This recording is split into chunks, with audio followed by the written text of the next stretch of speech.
Shalom. Hari ini kita memperingati kebangkitan Yesus dari kematian. Hari yang sangat penting sekali yang akan mengubah kehidupan saudara dan saya. Saya mengundang kita sama-sama membuka kitab Injil Lukas dari pasal 24 ayat yang ke-28 sampai dengan 35. Bukalah kitab manual saudara, bukalah Alkitab digital saudara. Lihatlah bersama-sama dengan saya peristiwa tentang kebangkitan Yesus dari kematian ini lewat Injil Lukas pasal yang ke-24 ayat yang ke-28 sampai dengan 35. Demikian firman Tuhan, saya bacakan buat kita sekaliannya. Injil Lukas 24 ayat yang ke-28 sampai dengan yang ke-35. Demikian bunyinya. Firman Tuhan berkata, mereka mendekati kampung yang mereka tuju, lalu ia berbuat seolah-olah hendak meneruskan perjalanannya. Tetapi mereka sangat mendesaknya, katanya, tinggallah bersama-sama dengan kami, sebab hari telah menjelang malam dan matahari hampir terbenam. Lalu masuklah ia untuk tinggal bersama-sama dengan mereka. Waktu ia duduk makan dengan mereka, ia mengambil roti, mengucap berkat, lalu memecah-mecahkannya dan memberikannya kepada mereka. Ketika itu terbukalah mata mereka dan mereka pun mengenal dia, tetapi ia lenyap dari tengah-tengah mereka. Kata mereka seorang kepada yang lain, bukankah hati kita berkobar-kobar ketika ia berbicara dengan kita di tengah jalan dan ketika ia menerangkan kitab suci kepada kita? Lalu bangunlah mereka dan terus kembali ke Yerusalem. Di situ mereka mendapati ke-11 murid itu. Mereka sedang berkumpul bersama-sama dengan teman-teman mereka. Kata mereka itu, sesungguhnya Tuhan telah bangkit dan telah menampakkan diri kepada Simon. Lalu kedua orang itu pun menceritakan apa yang terjadi di tengah jalan dan bagaimana mereka mengenal dia pada waktu ia memecah-mecahkan roti. Saudara yang dikasihi Tuhan, bagian firman Tuhan yang kita baca ini merupakan lanjutan dari cerita perjalanan panjang dua orang murid Yesus dari Yerusalem menuju ke Emmaus dalam keadaan yang kecewa karena pengharapan yang ada dalam diri mereka tidak menjadi kenyataan. Dalam ayatnya yang ke-21, firman Tuhan bilang begini, padahal kami dahulu mengharapkan bahwa dialah yang datang untuk membebaskan bangsa Israel. Jadi ada dua orang yang sedang berjalan dari Yerusalem menuju ke Emmaus dalam keadaan yang kecewa. Pengharapan mereka tidak menjadi kenyataan. Pengharapan mereka ialah Yesus seharusnya seperti Raja Daud yang akan membebaskan mereka dari perbudakan bangsa Israel. Mereka berharap Yesus akan memimpin mereka, bangsa Israel, menjadi jaya kembali sebagaimana Daud memimpin bangsa Israel.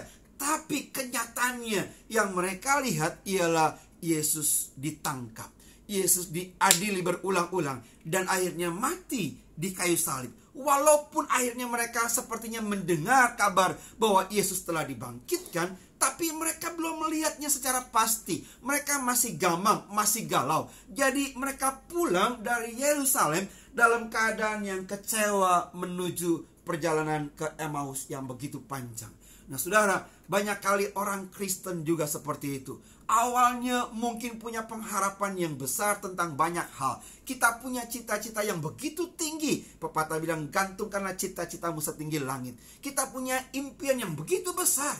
Tapi seiring dengan berjalannya waktu, ada tantangan, ada hambatan, ada kesulitan, ada rintangan-rintangan yang membuat cita-cita kita jatuh berantakan. Yang membuat impian kita buyar. Sehingga kita kecewa, pengharapan kita tidak jadi kenyataan. Lalu kita gamang, kita galau, dan sepertinya dunia runtuh.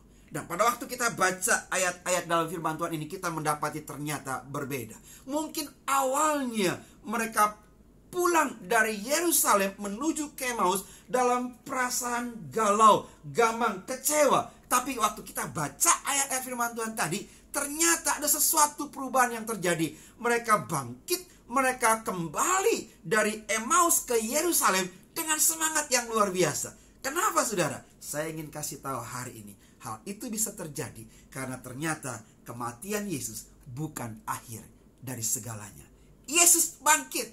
Yes, Yesus bangkit. Itu mengubah kehidupan dua orang ini yang awalnya dari Yerusalem ke Emmaus dengan perasaan kecewa. Tapi dalam waktu seketika, ketika mereka sadar ternyata Yesus tidak tinggal terus dalam kematian, mereka bangkit. Walaupun keadaan mulai gelap, walaupun udah mulai malam, itu tidak membuat mereka atau menghambat mereka untuk segera bangkit dengan semangat dan kembali ke Yerusalem dengan berita yang penuh dengan sukacita ini. Nah, saudara yang dikasihi dalam Tuhan, lewat pembacaan firman Tuhan dari Injil Lukas 24 ayat 28 sampai dengan 35 ini, ada dua kebenaran yang ingin saya sampaikan. Dua kebenaran yang akan mengubah kehidupan saudara sehubungan dengan peristiwa kebangkitan Yesus ini. Kebenaran yang pertama yang saya mau sampaikan yang akan mengubah kehidupan saudara berkata demikian: kebangkitan Yesus memberikan pemulihan. Kebangkitan Yesus akan memulihkan kehidupan saudara dan saya. Saya mau baca ayat yang ke-31 sekali lagi. Demikian firman Tuhan. Ketika itu terbukalah mata mereka dan mereka pun mengenal Dia. Saudara yang kekasih dalam Tuhan, ketika itu, ketika apa? Ketika mereka mulai sadar, kesadaran akan Yesus yang hidup itu memberikan pemulihan dalam kehidupan mereka. Kesadaran yang akan Yesus yang hidup membuat mereka dipulihkan. Mata mereka terbuka dan mereka pun mengenal Dia. Awalnya matanya tertutup. Mereka tidak mengenal Yesus. Kenapa? Karena mereka diliputi dengan kekecewaan, kegagalan, pengharapan yang tidak menjadi kenyataan membuat mereka sepertinya buta, sepertinya tidak bisa melihat masa depan, sepertinya madesu. Keadaan hidup mereka sepertinya redup, seperti matahari yang mulai terbenam. Kehidupannya tidak punya pengharapan. Seperti Paulus katakan, kalau kita berpikir bahwa Yesus tidak pernah dibangkitkan, maka sia-sialah pengharapan kita, sia-sialah hidup kita ini. Dan bahkan Paulus katakan, kekristenan adalah kehidupan yang paling malang dalam dunia ini. Tetapi kenyataannya, Yesus tidak tinggal terus dalam kematian. Yesus hidup, Yesus bangkit. Itu sebabnya kebangkitan Yesus akan memberikan pemulihan buat saudara dan saya. Amin. Dia akan mengubah duka cita kita menjadi sukacita. Dia akan mengubah kehidupan kita yang tidak punya arti menjadi berarti. Kalau saudara perhatikan tadi bacaan firman Tuhan yang kita baca bersama-sama dalam Injil Lukas 24. Kalau kita baca dimulai dari ayat-ayat yang lebih awal, kita akan tahu jelas bahwa ternyata ketika dua orang murid Yesus yang sedang berjalan dari Yerusalem ke Emmaus ini dengan perasaan kecewa, Yesus tidak tinggal diam. Yesus datang menghampiri mereka. Yesus bersedia mampir ke rumah mereka, duduk, ambil roti, mengucap berkat, dan memberikan mereka makan. Dengan kata lain apa? Yesus ingin membangun hubungan dengan mereka. Yesus ingin mengadakan pemulihan buat dua orang murid ini. Sebegitu apa yang Yesus lakukan kepada mereka, sebegitu pula Yesus ingin lakukan kepada kita. Saudara, masih ingatkah ketika peristiwa kejatuhan manusia yang pertama dalam dosa? Adam dan Hawa jatuh dalam dosa. Mereka mulai sembunyi dan Allah lah yang berinisiatif menghampiri manusia yang berdosa. Allah bilang, Adam, di manakah engkau? Allah ingin menghampiri manusia. Allah ingin mengadakan pemulihan. Allah ingin kembali membangun hubungan yang baik dengan manusia. Saudara yang kekasih dalam Tuhan, saya nggak tahu persis apa yang membuat Anda kecewa hari-hari ini. Apa yang menjadi pengharapan saudara yang belum menjadi kenyataan buat saudara. Jangan tinggal terus dalam kekecewaan yang berkepanjangan. Jangan menjauh dari Tuhan. Hari ini ketika kita memperingati hari kebangkitan Yesus, ingatlah kebangkitannya memberikan pemulihan buat saudara dan buat saya. Dia ingin kembali membangun hubungan. Dia ingin kembali menyadari kita, ingin memberi kesadaran buat kita bahwa Dia Allah yang peduli. Dia mengerti setiap kesulitan kita dan Dia siap tolong kita. Dia siap keluarkan tangannya untuk mengangkat kita kembali dari keterpurukan yang ada. Dia ingin mengubah kehidupan kita yang dulunya kecewa, dalam kegagalan, dalam kepahitan. Dia ingin balut luka hatimu. Dia ingin pulihkan supaya ada keceriaan, supaya ada makna, supaya kehidupan saudara kembali berarti bagi Tuhan bagi dirimu sendiri, dan bagi lingkungan sekitar di mana Anda hidup. Saudara yang kasih dalam Tuhan, kebenaran pertama yang saya mau sampaikan sehubungan dengan peristiwa kebangkitan Yesus, ingatlah, kebangkitan Yesus memberikan pemulihan. Yang kedua, kebangkitan Yesus itu memberikan pengharapan baru. Kalau kita baca dari Injil Lukas 24 ayat 32 sampai dengan 33, berbunyi demikian. Kata mereka seorang terhadap yang lain, bukankah hati kita berkobar-kobar? Aduh, saya senang sekali membacanya. Bukankah hati kita berkobar-kobar? Begitu antusias, begitu semangat. Kalau saudara perhatikan hari ini, saya sampaikan firman Tuhan begitu antusias, begitu semangat. Kenapa? Karena kesadaran akan kebangkitan Yesus itu membuat kita antusias sekali. Saya mau lanjutkan pembacaan firman Tuhannya. Bukankah hati kita berkobar-kobar ketika ia berbicara dengan kita di tengah jalan, dan ketika ia menerangkan kitab suci kepada kita? Lalu bangunlah mereka dan terus kembali ke Yerusalem. Sekali lagi saya ingatkan saudara, mereka awalnya berangkat dari Yerusalem menuju ke Emmaus dengan perasaan kecewa. Kalau kita baca dengan jeli, itu perjalanan sejauh 7 mil. Bukan jarak yang pendek pada waktu itu. Mereka harus tempuh dengan jalan kaki kurang lebih sekitar 2 jaman, saudara. Dengan perasaan kecewa, saya bisa bayangkan itu pasti perjalanan yang begitu panjang. Tapi kesadaran akan kebangkitan Yesus, kesadaran akan Yesus yang hidup, ternyata membuat mereka semangat, membuat mereka antusias, membangkitkan mereka untuk kembali berdiri, lalu balik ke Yerusalem dengan antusias, ingin kasih tahu kepada yang lain bahwa mereka telah berjumpa kepada Yesus yang hidup. Nah, saudaraku yang kekasih, sekali lagi saya mau katakan, kebangkitan Yesus itu memberikan pengharapan baru. Ternyata kematian tidak bisa membelenggu kehidupan Yesus lebih lama. Saya mau kasih tahu, jangan stop di hari Jumat. Artinya apa? Jangan tinggal terus dalam kegagalanmu. Jangan tinggal terus dengan kekecewaan yang ada. Jangan kalah dengan kesulitan, masalah atau penderitaan yang Anda alami hari ini. Kesulitan, kegagalan, kekecewaan yang kau alami itu adalah bagian dari proses untuk kita menggenapi janji Allah. Haleluya. Hari Jumat yang harus terjadi, yang harus dialami oleh Yesus, itu adalah bagian dari proses untuk dia bisa mengalami kebangkitan pada hari Minggunya. Tuhan tahu persis yang terbaik untuk kita sekaliannya. Hari ini ketika kita memperingati hari kebangkitan Yesus, ingatlah, dia tidak tinggal terus dalam kematian. Dia Allah yang hidup. Dia Allah El Shaddai yang sanggup melakukan perkara-perkara yang besar buat saudara dan saya. Dia sanggup mengubah kehidupan yang kelam dan gelap menjadi terang benderang untuk menggenapi apa yang Yesus katakan. Engkau adalah garam dan terang dunia ini. Saudaraku yang kekasih di dalam Tuhan, kehidupan kita tidak akan sama lagi. Kehidupan kita yang dulunya kita berpikir, harapan saya tidak menjadi kenyataan.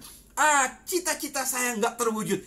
Impian saya tidak pernah menjadi kenyataan. Habislah sudah kehidupan saya, madesuk dan sebagainya. Hari ini ketika kita memperingati hari kebangkitan Yesus dari kematian, ingatlah, kebangkitannya memberikan pengharapan baru. Mungkin kau pernah semangat di awal-awalnya, tapi lewat waktu, lewat masalah, lewat kesulitan, engkau sepertinya sedang lesu. Tapi ketika engkau memperingati hari kebangkitan Yesus hari ini, bangkitkan semangatmu, munculkan kembali pengharapanmu. Jangan tinggal terus dalam kekecewaan. Jangan izinkan kegagalan membelenggu hidupmu sehingga engkau tidak bisa menatap hari esok. Saya mau bilang sebagai hamba Allah, milikilah pengharapan di dalam Kristus. Bangkitkanlah imanmu, milikilah cita-cita, milikilah impian yang besar. Sebab bukankah Allah yang kita sembah Allah yang besar? Dia Allah yang hidup. Tidak ada perkara yang mustahil bagi Allah. Saudaraku yang kasih dalam Tuhan, sekali lagi, pada waktu kita memperingati hari kebangkitan Yesus seperti ini, rasanya kurang afdol kalau kita belum menyanyikan lagu yang sangat indah sekali.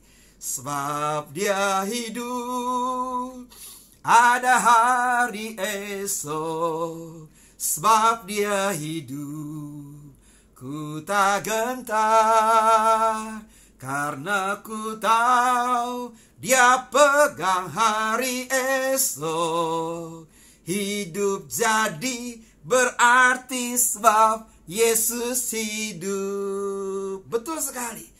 Jangan sampai kehidupan yang Tuhan izinkan kita lewati masih ada dalam dunia ini sia-sia. Jangan sampai kehidupan yang kita jalani hari-hari ini datar-datar aja, bahkan redup atau kepahitan, kekecewaan, dan tidak bisa berbuat apa-apa lagi.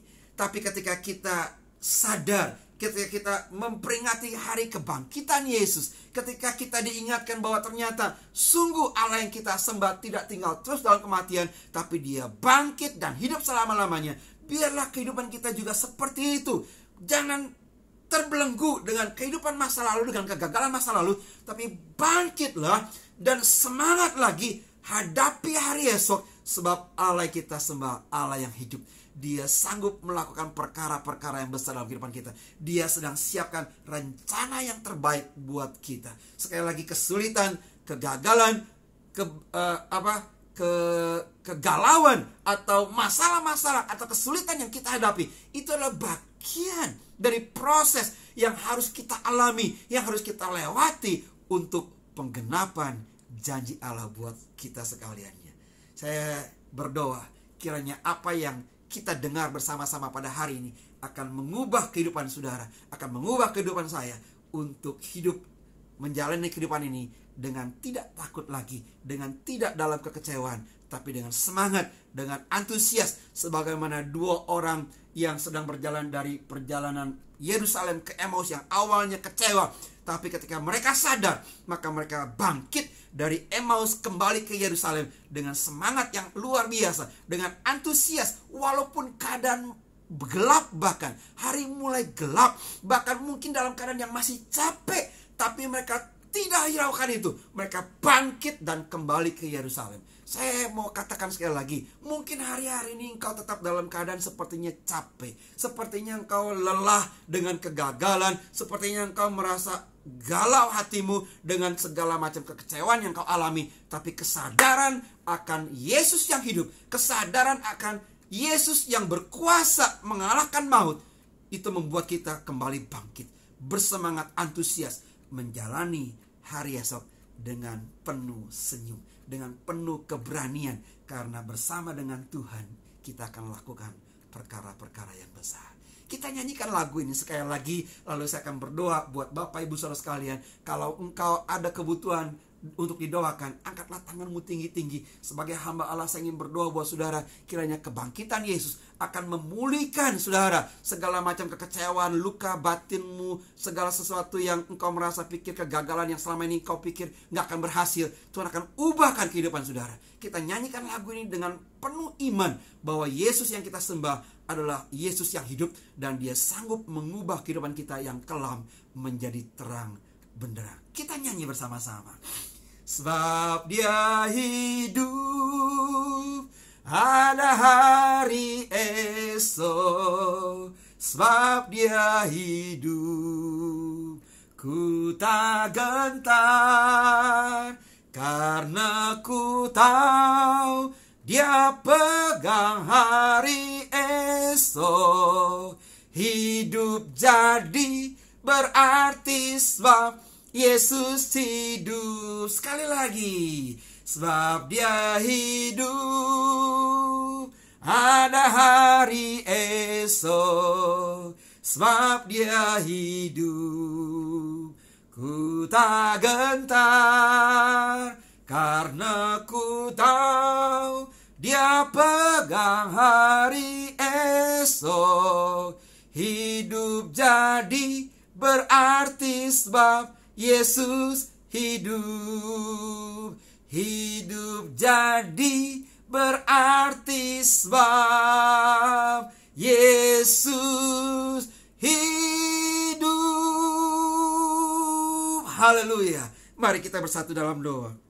Tuhan Yesus, Kami bangga memiliki Allah yang seperti Engkau, yang memang pernah mengalami kematian, tetapi kematian tidak bisa menahan Engkau lebih lama. Engkau bangkit dan hidup selama-lamanya. Itu sebabnya walaupun dalam kehidupan nyata kami mengalami berbagai kesulitan dan tantangan, kami tidak mau menyerah. Kami tidak mau terus dibelenggu oleh kesulitan, kekecewaan, kegagalan masa lalu. Kami akan bangkit sebagaimana Kristus yang bangkit dari kematian. Kami mau menjalani hidup ini dengan penuh sukacita, dengan antusias, dengan semangat. Karena kami tahu yang terbaik Tuhan sudah siapkan. Ketika kami melewati kesulitan dan masalah tantangan dalam kehidupan ini, sebenarnya itulah bagian dari proses untuk kami akan menggenapi janji-janji Tuhan dalam kehidupan kami. Tuhan sudah siapkan mujizat, Tuhan sudah siapkan terobosan, Tuhan sudah siapkan yang terbaik untuk kami alami. Terima kasih banyak Tuhan. Dalam waktu yang singkat ini hamba berdoa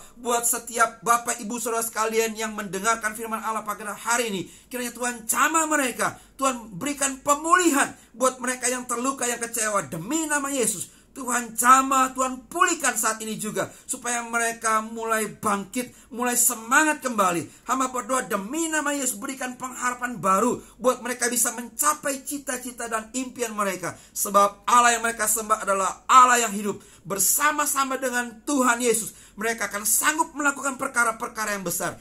Tidak ada yang mustahil bagi Allah, bahkan tidak ada yang mustahil bagi orang yang percaya. Terima kasih banyak Tuhan. Di hari kebangkitan Yesus, kami akan bangkit dan akan menghadapi hari esok dengan sukacita. Karena kami tahu pasti bersama dengan Yesus, kami akan lakukan perkara besar. Kami akan sanggup melewati hari-hari yang sulit ini untuk tampil sebagai pemenang. Terpujilah nama Tuhan. Kami akan menikmati berkat-berkat yang berkelimpahan. Kami akan menikmati sukacita. Kami akan menikmati kesembuhan yang dari Allah. Kami akan menikmati terobosan, keberhasilan yang Tuhan sudah siapkan buat kami sekaliannya. Terpujilah nama Tuhan. Demi nama Yesus, kami berdoa dan mengucap syukur. Yang percaya sama-sama kita katakan amin. Amin. Haleluya. Tuhan Yesus memberkati. Sampai jumpa pada kesempatan yang lain.